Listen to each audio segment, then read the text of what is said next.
Hello everyone. Previously we had discussed about the data integrity, right? So here, let me delete this one.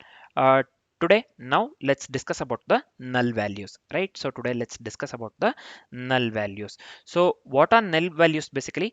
A null in SQL represents a missing or unknown value in the table. So again, I'm telling this is important. Just listen to this carefully. A null in SQL represents a missing or the unknown value in the table, either missing or the unknown value in the table. It represents either missing or the unknown value in the table, null. So basically, in simple terms, null is not zero or an empty string. Just remember this. This is very important. Null is not zero or an empty string. It means no value has been assigned. No value has been assigned. SQL treats null values specially, right? Just keep this in mind, right? So it means no value has been assigned and SQL treats null values specially, and they don't behave like regular values and conditions or calculations. Just keep this in mind, right? So here I'll just go with a very simple example. I'll just go with a very simple example. So let me go with use YT test. This is nothing but the this one database name. So here I have created, in the previous video we have created the database name called YT test, right? So here let's move on with the further things. Now let's insert the data with nulls. Let's insert the data with nulls. I'll just insert here into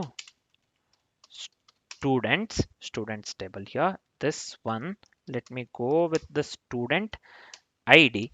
Let me go with the student ID, name, age, also email. Name, age, and email. This is fine. So why is this constraint? So this is fine. So this one, let me give values here. Let me give values here. Values, let me do one thing. So here I'll just go with student ID 1, and name we have to give student ID, name, age, and email we have considered, right? So this one, let me give here mm, Bharadwaj 1. So let me give here Bharadwaj 1 name, followed by, or let me give here Bharadwaj itself, right? So let me give here Bharadwaj. So this one will be 20. So this one will be 20, and age I have given 20. Student ID, name, age we have given, right? So now we have to give email. I'll just give here Bharadwaj at testmail.com.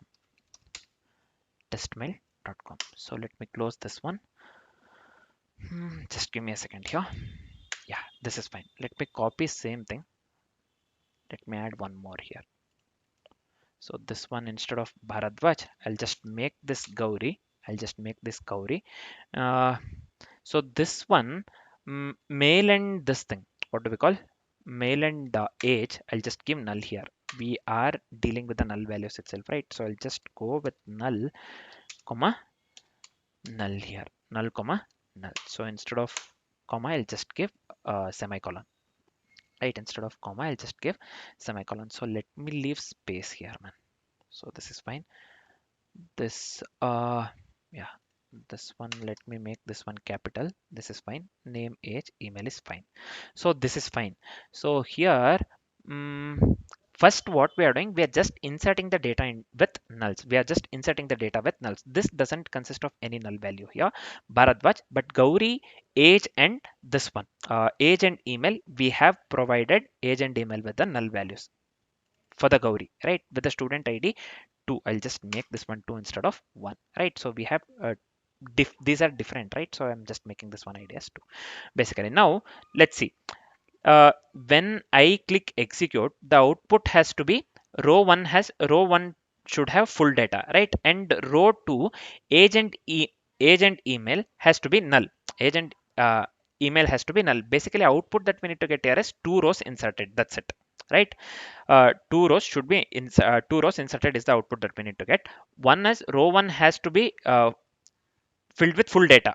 This one we have been given Bharadwaj. I mean, we have given Bharadwaj 20 age, and this one email we have given this one, or Bharadwaj at the rate of testmail.com, along with the first, I forgot this one, student ID 1.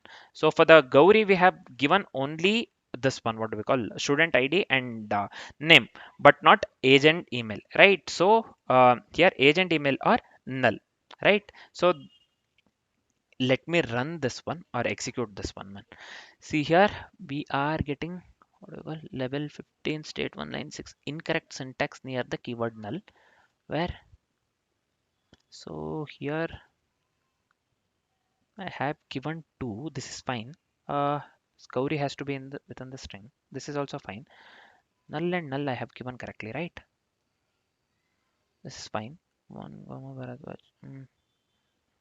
Bharadwaj comma 20. Bharadwaj@mail.com. This is also fine. This we have given. This is fine. So values. This is fine. Insert into students. So what is wrong here? I'm not able to get. So let me do one thing. Here, oh yeah, I have given comma here. This is fine, man. So if I execute it, yeah, now you can clearly see that comma I had given it, right? So here, now this works absolutely correct. So this is two rows affected. This is showing two rows affected, means two rows inserted basically. Row 1 has to have the full data here, this one, and row 2 should have only this much, this one, what student ID and name. Age and email are null here for the Gauri, right? So I hope the null, this one, the concept of null values are completely clear, man.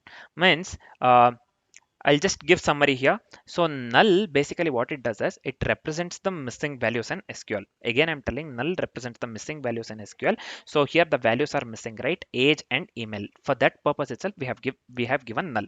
Null represents missing values in SQL and is different from zero or empty strings. Always remember this, and is different from zero or empty strings. It needs special handling in the queries. It needs special handling in the queries, right? So this is it for the null values, right?